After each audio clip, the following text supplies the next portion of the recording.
Minutes with me, another episode, and this is Daniel Ashmeade. I'm Bontrand Fitness, and yeah, we got two more questions coming from two girls, and so one of them is staying on track when you want to eat everything. We've all been there. We've all Right? been there. And I know a lot of people struggle with staying on track, right?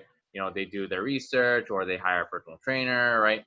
And, you know, I'm just going to give you some tips, but give you guys some tools, right, to handle it, right? And so, one, you know, drink more water, right? Everyone knows these things, right? Even if you are on a specific, you know, lifestyle diet or on a restrictive diet, right? Even if you want to eat out, right? Eat out. Just stick to the same principles, right? That you're gonna do, right? So say if you're eating just protein and veggies, right? If you're going out, you can still go out and enjoy food by doing that. Correct. Right? What else? Prepare your meals. Easy, right? If you don't prepare, like I know for me, if I don't prepare my meals, I know I'm going to cave in to all the convenient stuff. Right. But by preparing your meals, you're preparing yourself for success, right? And then sleep, right? Sleep is another big one, right? Sleep can put your body in a whole whack of different feelings, and but those are just like general tips if you are just starting out, right? But there is one thing that me and Daniel have been using. Daniel's been using this thing called intermittent fasting. But yeah, like we're gonna go deep into it because the next question is the first question. Shanna, who asked, and Liliana asked the second question, which is, what is your take on intermittent fasting? So we can kill this with intermittent fasting. Right. Right. It'll definitely help. And yeah, so to lead into intermittent fasting, right? Why you want to start, right? And why people are kind of afraid of it is because they don't understand it, right? When you don't understand something, you're not going to do it, right? And really, it's just about changing your energy sources, right? Instead of using, you know, the dietary sources, you're using your fat stored sources, right? And since people think, you know, you're starving yourself, you're not, you know, you're not eating, you know, it's because we are so used to the 3 times or, you know, freaking eating and stuff like that. But it's getting in the right mindset of it's not about, you know, when you're eating and we're so used to that, it's survival mode, right? When we take food away, right, it's our survival hood, you know. And when we're going into it, right, we're not depriving ourselves, we're literally healing ourselves, right? As Daniel would say, like he was explaining to me a few weeks ago, I'm in my 3rd week, he's been doing it 6 months, like I said. But when you're not eating is when you're healing, right? And that's when you're changing your energy sources, right? So Daniel's gonna go into deeper information on that because he's done it longer than I have, and yeah, and it's gonna be good for weight loss, fat loss, inflammation, right? Since I've been doing it for 3 weeks, this is my experience, right? I've definitely lost weight. I've definitely got leaner. I've definitely cleared up more inflammation. I'm healing the body. I feel more energized. I'm more efficient, right, Exactly. with my energy. And just because it's not about what you eat, it's about when you eat, right? Changing your pattern of eating. And like right now I do 22-hour fasts throughout the whole week, pretty much. But I started off, it's a progression when you go into this, right? So I started 16, then 18, and then I went to 22. But that's my take. I'm going to jump in, but Daniel has a load of information. He also has a transformation on his page and his Facebook page. Check them out at Ashmeade Fitness. But yeah, Daniel, what is your take on intermittent fasting? Well, first I want to go back to the first question. What do you do when you feel like you want to eat everything? There's a lot of hidden things that people don't understand that's driving their body to want to eat everything. Number one is eating drives more eating, especially eating carbohydrates. Think of your body as a furnace, and your body fat are the hot coals, proteins are logs, and carbohydrates is kindling. So if you're constantly just putting kindling in the fire, it's going to burn away and you constantly need more kindling. But when you got those hot coals burning, you can roast those marshmallows all night and you don't need anything else to keep that fire going. And that's just like you said, is how our body works. So if we're constantly eating, most of us eat a lot more carbohydrates and processed foods and foods that are full of sugar. All that's doing is making you want to eat more sugar because it's spiking your glucose and then you're crashing. Another reason why people find that they're hungry all the time is, especially in this day and age, is because of stress in our adrenals, right? So fight or flight mode. And the thing is, our bodies are made to do this. This is the way it's supposed to be. So nobody ever feel that something's wrong with you. Actually, something is right with you. Your body is working properly. The only problem is you're having too many external negative influences that's going against the goals that you want. So if you're eating more carbs, you're just making your body want more carbs. So that's why people who go on a carnivore diet or on a keto diet have more success, because those foods take longer to break down, plus they give you more energy, and therefore they don't spike your insulin as much also. So therefore you're not craving more food and more carbs. You're satisfied for longer. Notice if you have a massive steak and potatoes with butter and a nice Caesar salad, you're good for 3, 4, 5 hours. You're stuffed, right? But if you have a bag of chips or popcorn, you're ready to eat again. That's number one. Food drives eating more food. Second one is your stress response, fight or flight. So when you're in a fight or flight mode, which is back in the day running from a lion or chasing food or having to get hours of picking berries, now our stress response is everything.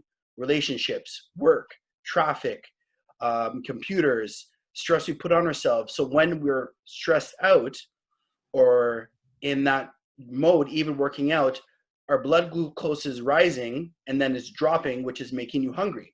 So if you're doing that all day, of course you're going to be exhausted and you're going to be depleted, and all you're going to want is food.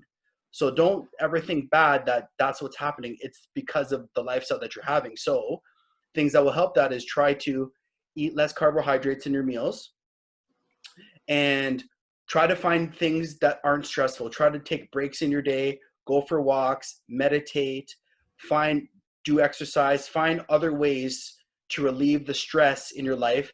Get another job, stop traveling for your work. You have to do these life things that's making your life less stressful, or you will never get out of that rat race, because that's the way your body's programmed to be. And going into the next one, the third one, which would be the best one, I say, and with you, Bon, is intermittent fasting. Because just like you said, our body runs off 2 energy sources. Glucose, which is everything you eat. Its glucose comes from broccoli and it comes from pizza.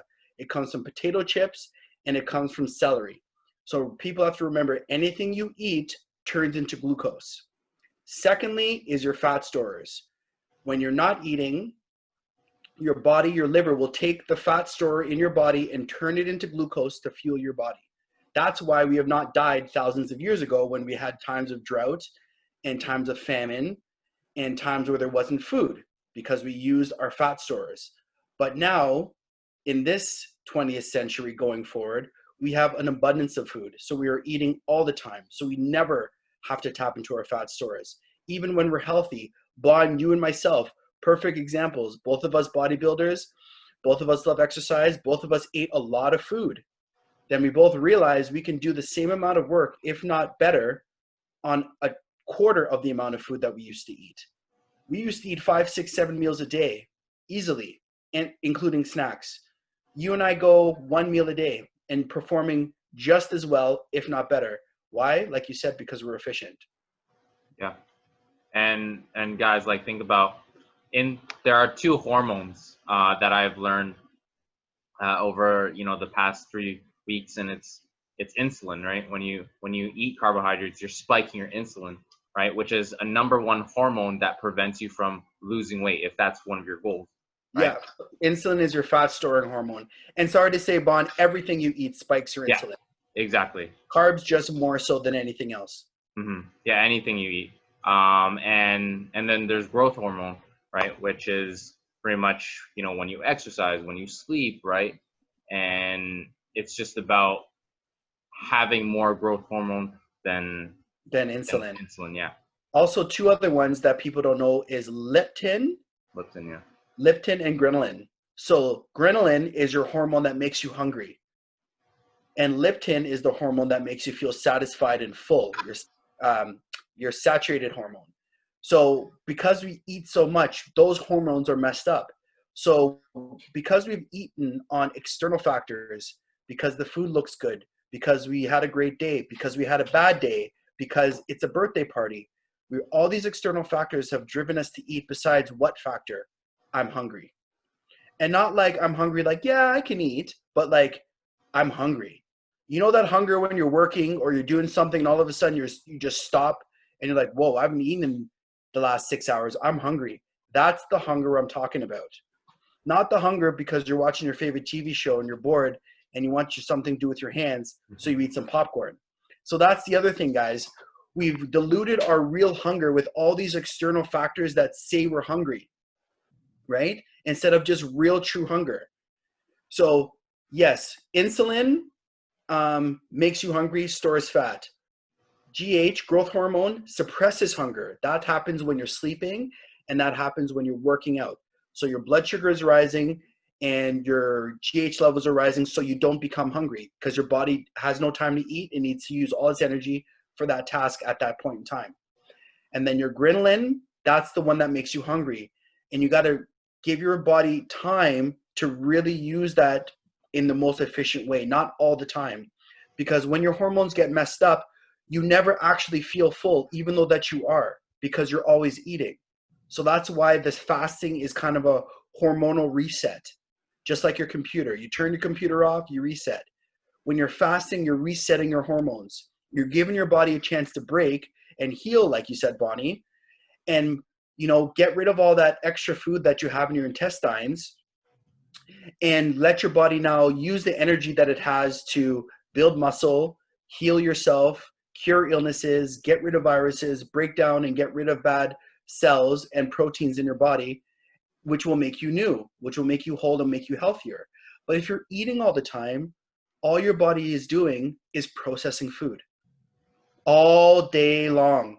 Think about that, guys. All day long. It has no time to do anything else besides processing the next meal you're putting in your mouth. Mm-hmm. And the sad part is, this was never a problem. If you look in history, this is funny. Like, we can really go into this, but think about this. In Greek Roman times, eating more than 1 meal a day, you were a glutton. So that means everyone in the centuries and hundreds of years ago, if you ate more than 1 meal, you were considered a pig. You were considered a glutton. The only reason that people started eating 3 meals a day and more was to show their wealth. Kings and queens would do that to show how much money they had. And the only way they can do it was flaunting with all this food and their clothes and their jewelry.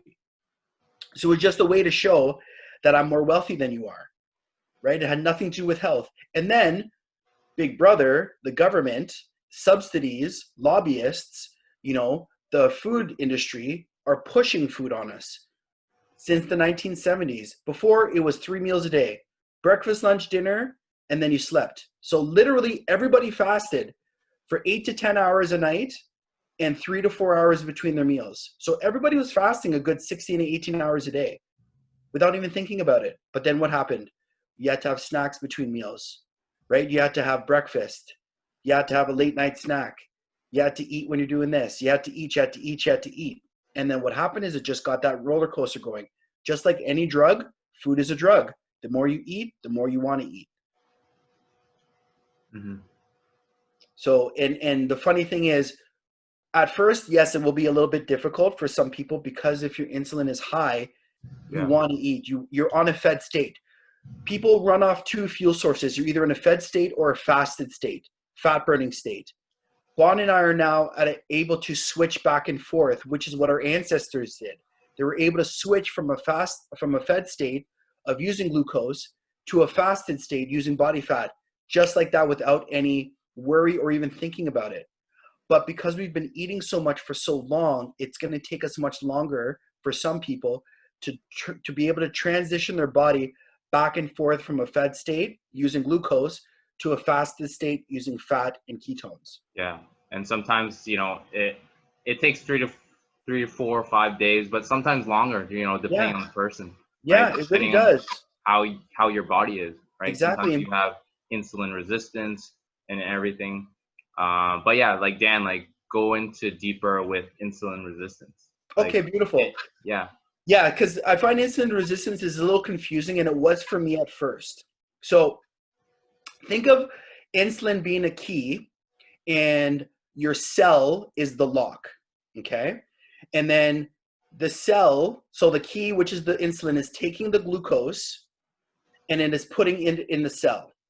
But what happens when you're eating all the time and your insulin is risen, your cells become distorted. So the key doesn't fit in the lock anymore.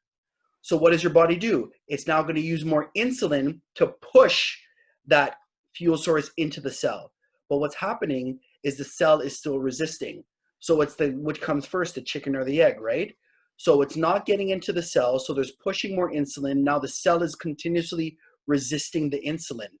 So no matter what you do, it's going to take 3, 4, and sometimes 5 more times of insulin to reach that cell that it would have done previously because of constant insulin being risen all the time.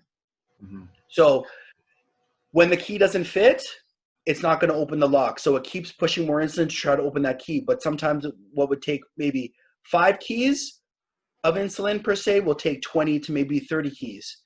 And that's a constant cycle. So the resistance is going to push your body to keep pushing more insulin. More insulin hits the cell, it's still resisting, it's going to push more insulin. See what I mean? And now the problem with people who have this for a very long time, even when they're in a fasted state, so even when they're sleeping or not eating for 8 hours or more, their body is still pumping insulin because it still hasn't reached the cell like it's supposed to. So the only thing, and I tell you, the only thing that's going to fix that is not eating for a longer period of time, for longer periods of time. Longer fast. Yes, for time for that insulin to constantly come down, come down, come down. Now, you were saying, yes, there's fears. People are going to say, am I starving myself? Am I not getting my nutrients? Am I not getting enough calories? Am I not going to be able to work out? Am I not going to be focused? Am I always going to be hungry? These are perfect questions. So to answer them, yes, you'll feel hungry at first, but that will go away. It's a transition. It's a transition. You need to give yourself time. It took time for you to get to this point. It's going to take time to go away. Yeah. Number 2, no, you are not starving yourself. Everybody, even you, Bonnie, as ripped and lean as you are, has 100,000 calories of food on your body at any given time. That means, Bon, you can go 3 to 4 days, even a week without food, and you would be okay. You have 100,000 calories of food on your body. We have the food on us. We're just now you got to tap into that. We just got to tap into that fat, right? And I don't like calling it fat anymore. I say tap into that food. We have food on our body. The body calories, not the dietary. The body calories. Yeah. Number 3, people say, am I not going to get enough nutrients? Now, this is the thing. When you're intermittent fasting and you have that fasted window, you're going to start being conscious about what you're eating in that window. If I only have a 2 to 4 hour window to eat for the day, I'm going to make sure that I'm getting all the nutrients that I need. I'm going to have some fruit. I'm going to have some lean proteins. I'm going to eat whole foods. Plain and simple. we don't have to overthink it. Just eat whole foods. Don't eat processed foods, nothing that man-made. Plain and simple. And if you eat that one meal, you will have enough nutrients to sustain you for the next 24 to 48 hours. And you already have the fuel on your body to sustain you. We don't need a lot of vitamins and minerals and nutrients, right? But some of us need more fuel than others. So they're two different things. You can get all of your vitamins, nutrients, and essential amino acids in 1 or 2 meals a day, for sure, right? For sure. And then the calories, the energy source, you're just going to get it from your body. Yeah. You're just literally changing your energy fuel. That's all you're doing with the fasting thing. And going back to the insulin resistance, it's like an analogy to it is like, you know, when you go on your computer and it's really slow and you keep tapping the key, clicking the thing and it's loading. That's literally what you're doing. Just take your finger off the key, bro. Let it load. Let it chill. Let it chill. That's literally what it is. That's exactly what it is for the new age thinkers, right? It's so true. It's very true. So, and now, guys, like we're not telling you to go to 20. You don't have to do 22-hour fast like Bon. You don't have to do 1 meal a day like me. I did a 5-day fast. I did a 72-hour fast. When I say, first of all, people, do your research. Please do your research. Find out what your goal is. Extended fasts, so anything over 72 hours is for healing. You're not going to do that if you're trying to build muscle mass or get big or even lose weight. That's not your goal, because after 72 hours, your metabolism actually does slow down because it needs to conserve itself. But anything before 72 hours, your metabolism will actually increase. From fasting hours 12 to 24 or 12 to 48, your metabolism actually increases in that time period. Why? Because back in the day, that's when you had to be jacked up to find that food. That's when you had to walk and catch that caribou. That's when you had to be picking berries and making bread for hours on end before you can eat. So you needed that surge of metabolism and surge of glucose to be able to perform at high intensity and high efficiency. But after that, yes, your metabolism will go down, but you will also start to heal more. Your body will start breaking down these bad proteins and getting rid of them. And that's where the inflammation goes down. That's where IBS can go away. That's where cancer patients have fasted while they're chemo to make their chemotherapy happen much faster. Like, it's a beautiful thing. Our bodies are made so perfectly that all we need to do is not eat and we will heal. Yeah. If 70% of all of your energy was put on processing food and you're not processing food, where's that energy going to go? Everywhere else, right? Mm-hmm. Into your focus. I used to only be able to work out between a certain time period. And I realized it was because I was eating in the morning and I needed time for my food to digest and all those processes to happen. Since I started fasting, yes, at the beginning, it was difficult. I did not have the energy that I used to have. It was very hard. I can't lie. But now, Bonnie, I train 90 minutes hardcore. I haven't eaten for the past 13, 18 hours, and I'm going like an animal. Then I'll get home, and I'm not even hungry because my blood sugar is still spiked from my workout. So I'm just dancing around the house, have to go for a walk with my kids to calm myself down for the hunger to come. It's amazing. I can't even believe it sometimes. It's like magic. Yeah. But because I'm in a fasted state, my body's more efficient. And using the ketones as a fuel source, you can use that at any time of day, and there's no digestion needed. It's just constantly tapping into the fat that I have on my body. Like you saw, I burned 30 pounds of body fat in 6 months without exercising. And I started out at 16.8 like you, and I got down to 1 meal a day with some other 48 hours and 72s and all that into play. Right? So right now I do 1 meal a day, and on weekends I open up my window a little bit more so I can enjoy some time to kind of, because the hunger comes more and I'm not as distracted because I'm not working or working out. So I'm at home where the food is. So then I will open up my window a little bit more so I can kind of enjoy the weekend a little bit more, right? Not being restrictive in a situation. And that's the thing, guys and gals. prepare yourselves, right? Don't try to fast if you're home all day bored and have nothing to do and you just did groceries. Yeah. That's not a smart move. Fast when you have to get up at 5 o'clock in the morning and have to take a GO train for an hour to work, have to work all day and don't want to eat crappy fast food, and then come home and have an amazing, massive, beautiful meal of whole foods that will just satisfy every cell in your body. Yeah. Right? And it just comes down to, just to break it down in the most simplest form, guys, it's just three things that I teach, and Dan teaches, is just sleep well, Yes. eat well, Yes.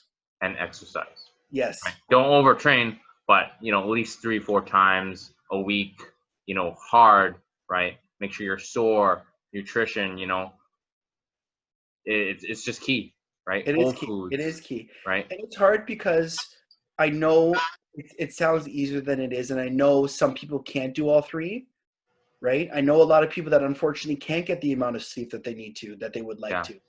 I know Busy some people, moms and because busy moms, traveling, lawyers, doctors, people who are busy, construction workers, you're working 12, 15-hour days. You can't get that sleep and then travel, right?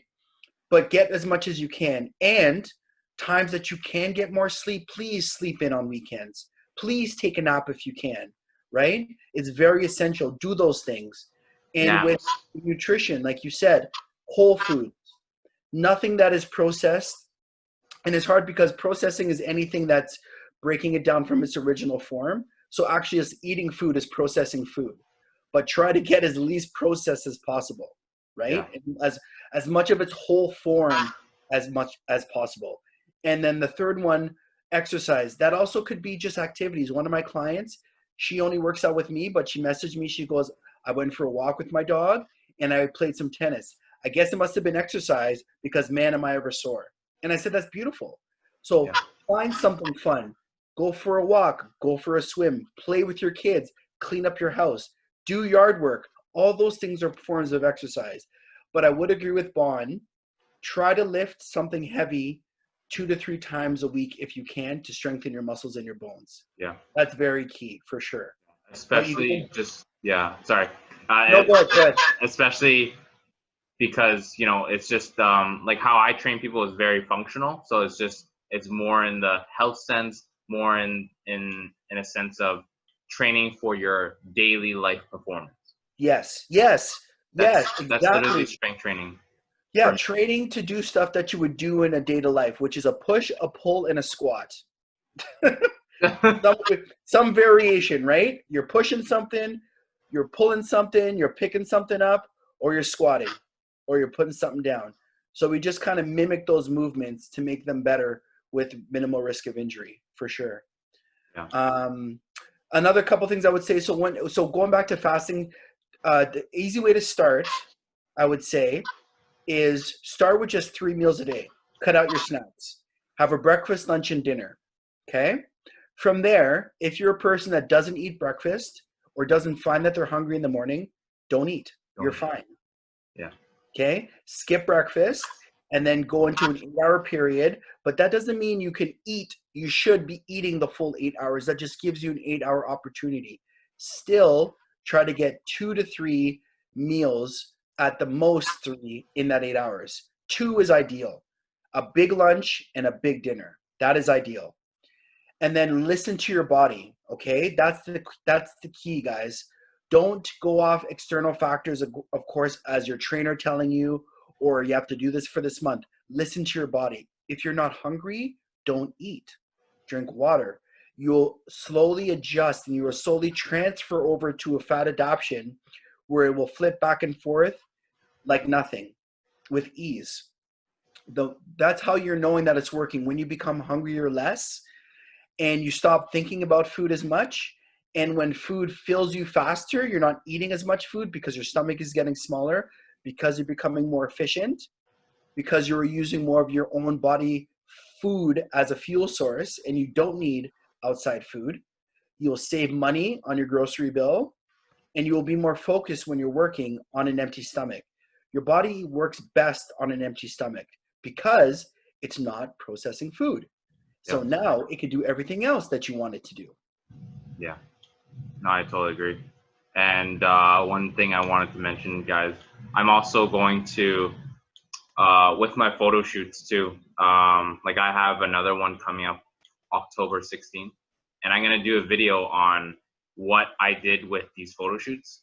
You know, ones that I'm going to compare them with ones that were intermittent fasted and ones that weren't intermittent Mm-hmm. fasted, right? Mm-hmm. And I'm going to show you the difference between when you do intermittent fast, like I'm doing now on a very consistent basis. And I've never done 22 hours, but I've done 18 hours a long time ago. Right. But that's why I could get into it and go cold turkey like nothing. But I'm going to show you guys the difference in my pictures on how you look and how lean you can get and the benefits of intermittent fast, right? Yeah. And I'll be excited to show you guys and compare. And the cool thing about it too, which I love, is it's so adaptable. Yeah. Like with these restrictive diets, they get harder because I never promote restricting anything in your diet. You should eat everything. Actually, the more diverse your food is, the better it is for your gut. The more diverse, you should be eating 20 to 30 different food items a week. That's what our ancestors used to do. And on average, most people eat maybe 10, which is really sad. So the more that you eat, the more variety it is better for your body, better for your gut, better for your body system as a whole. But also with that, you can adapt, you can adjust. Some days you can go 18, some days you can go 24. If you're really busy, skip the whole day for meals if you got to work hard. Or you know what, you do a 48 hour, you do a 36 hour because you're about to go on vacation and you're about to go on a cruise, and you know you now have this reserve of being in a deficit, so now you can eat with enjoyment and not feeling guilty. And then when you're done, what do? You smash a 48-hour fast, you smash a 24-hour fast, and you Yeah. get right back into play. And when you do it more often, it honestly becomes that easy. You Yeah. honestly, that's the only way I'm able to, on weekends, eat chips, candy, eat more, and then on Monday, don't eat anything until 8 o'clock at night and not even care, because my body is now adapted to go from one phase to the other. But it will take time. And please, people, be gracious with yourself and be patient with yourself. And don't white knuckle it. It should be a smooth transition. Yeah. Like Dan said, 3 meals, then transition. So it's 3 meals, no snack, then transition to the next step, which is like 2 big meals, Yes. lunch and dinner. You pick your times, Yes. and then from there you can go to the next step, right? 16-8, 20 and 4. You can do On 100. that. Yeah, Oh figure my. out what works for you, right? What works for you. Everybody's goals are different. You know, if you want weight loss, if your goal is fat loss, yes, you're gonna be want to be doing the 19.5 and less, right? If your goal is healing, inflammation, IBS, some other illness, you're looking at longer fasts, 72-hour fasts, maybe a couple 48-hour fasts, right? If you just want to maintain, you love the way you look, you love the way you feel, but you don't want to be bombarded by food, heck, an 18-6 is golden. You got 6 hours. You can have 2, maybe 3 meals if you feel like it. 2 meals, maybe a snack if you're going out with a friend or something like that, because you're maintaining that, but you're not overdoing it. An 16-8, sorry, 16 hours fasted and 8 hours fed is beginners. That's Mm-hmm. not really a true fast to me. I think a real fast is starting cutting out the breakfast and getting that 2 meals a day. That's my personal opinion. And then tightening up from there. But everybody is different. Yeah. No, for sure. And also, like, if you are having trouble with the fast too, eat more healthier fats, right? Yes. That'll help you Yes. get from the first meal to the next meal, and you won't feel like you just want to, like, Eat everything. you And know. also, black coffee, black tea, and water should be the only things consumed when fasted. You can't chew gum. You can't drink diet pop. You can't even drink flavored water. Because even if you're not eating food, your body doesn't understand what a food-like substance is. Your body doesn't know what Powerade is. Your body doesn't know what's 50 cents water called, vitamin water. It tastes like food. Your body thinks it's food. Therefore, it's spiking your insulin. You chew gum, it thinks it's food. So therefore, it spikes your insulin. You brush your teeth, it spikes your insulin. But we're not brushing our teeth every 20 minutes. So we're okay, right? So that's why, guys, the taste of bitter or water are the only flavors or non-flavor that will not spike your insulin. So I know it sucks, but your coffee has to be black. No coffee, no cream, no sugar, no milk. Yeah. Same thing with your tea. And just to conclude, it's a process. Yes. It's a right? process. It's a process. So and it takes time, and it should be a lifestyle, guys. And that's why I love it. It's a lifestyle. When you see these groups, people talk about 6 months later, a year later. They never talk about 3 months, 2 months, because that's just starting you're just starting your journey. Your goal should be keeping a consistent fasted lifestyle for a year. That's it. And I promise you, all your other goals will come into play if that's your one goal. Yeah. Stick to it for a year. Whatever you want it to be, and everything will come into play. You will start listening to your intuitive hormonal cues that tell you when you're truly hungry, and then you will be able to live life without being bombarded or thinking that you need food more. And then you'll realize some people it's more mental than physical. You think you need food. I thought I needed a protein shake after my meal. I thought I had to eat more calories. I thought I had to eat more protein, right? But I didn't. Mm-hmm. I'm leaner. I'm stronger. My pain's gone. All my bursitis in my elbows and my knees, gone. Gone. I've suffered with that for years. Why? Because I kept feeding it when I was eating food. Yeah. All right, guys. That's our little power pack. I know it's a little bit longer than normal, but it's all going to help you. All these things are going to help you. Don't compare your chapter 1, chapter 2 to someone's, don't compare it to us because we've been doing this for so long, right? Don't compare your chapter 1 to someone's chapter 50, right? And just stay on your pathway, focus on what you need to do, take it step by step, and just start, right? With just something. Start. Yes. Right? And that's Minutes with me. This is Daniel Ashmeade. I'm Bontran Fitness, and we'll see you guys on the next episode next Sunday. Take care, guys. Yeah. Bye. Bye.